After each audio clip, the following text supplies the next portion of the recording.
गंजाम दिगपहंडी थाना अंतर्गत गोकर्णपुर गाँव में पूर्व शत्रुता को केन्द्र कर बोमामाड़ होती मुख्य रास्ता कड़े प्रहलाद डाकुआ औषध दुकान को लक्ष्य कर बोमामाड़ कर एक बाइक रे दुई जन कला मुखा पिंधि दुर्वृत्त आसी दुकान उपरकू लगातार तीनोटी बोमा फिंगी द्रुत गति चली जाते दुईटी बोमा फुटी बेले गोटे बोमा फुटी नाला ए बोमा माड़े दोकानी प्रहलाद अल्पके बर्ती जाइतिबा बेले दुकान कैश काउंटर किछि परिमाण में जली जाइछि। खबर पाई दिगपहंडी पुलिस घटनास्थल पहुंची अफुटा बोमा को जबत करने सहित सविशेष तदंत कर फेरी। किछि दिन पूर्व जड़े सप्तम श्रेणी छात्री नग्न फोटो भाइराल को प्रहलाद घोर विरोध करने सहित प्रतिवाद करते केन्द्र कर बोमामाड़ गाँव में भी चर्चा हो बड़ सूचना। गंजाम गोकर्णपुर गाँव में बोमामाड़ होती प्रहलाद डाकुआ औषध दुकान उपरकू बोमामाड़ होती।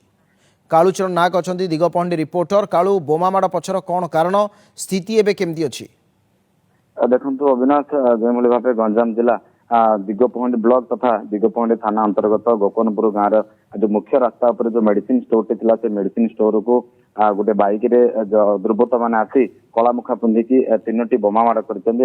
तीनोटी बोमामाड़ करने फल दुईटी बोमा मेडिसिन स्टोर फुटी बेले मेडिसिन स्टोर जो शोकेस रही शोकेस टी फाटी जाइतिला मेडिसिन जली जाइए गोटे अफुटा बोमा सेठी पड़ रही घटनास्थल दिगपहंडी पुलिस पहुंची तदंत कर जो अफुटा बोमा को बोमाटा को जबत कर जो देखा वर्तमान पुलिस प्राथमिक तदंत जहाँ तदंत कर जो सीसीटीवी रही सीसीटीवी फुटेज नहीं जो मेडिसिन दुकान थी प्रहलाद डाकुआ जहाँ सूचना मिलूँ गाँव जे गोटे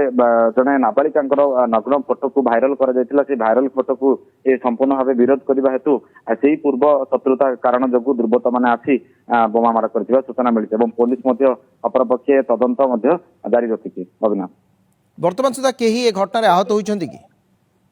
देखो सामान्य आहत होती जो मेडिसिन मालिक रही मेडिसिन दुकान मालिक रही प्रहलाद डाकुआ जिते दुकान पाखे थे बोमा गोटे बोमा पड़ा पर से दुकान भितर बसी पड़ते परवर्ती बोमाटी फाटी किंतु मेडिसिन एवं शोकेस भांगे संपूर्ण भाव से सुरक्षित अच्छा सामान्य आहत होती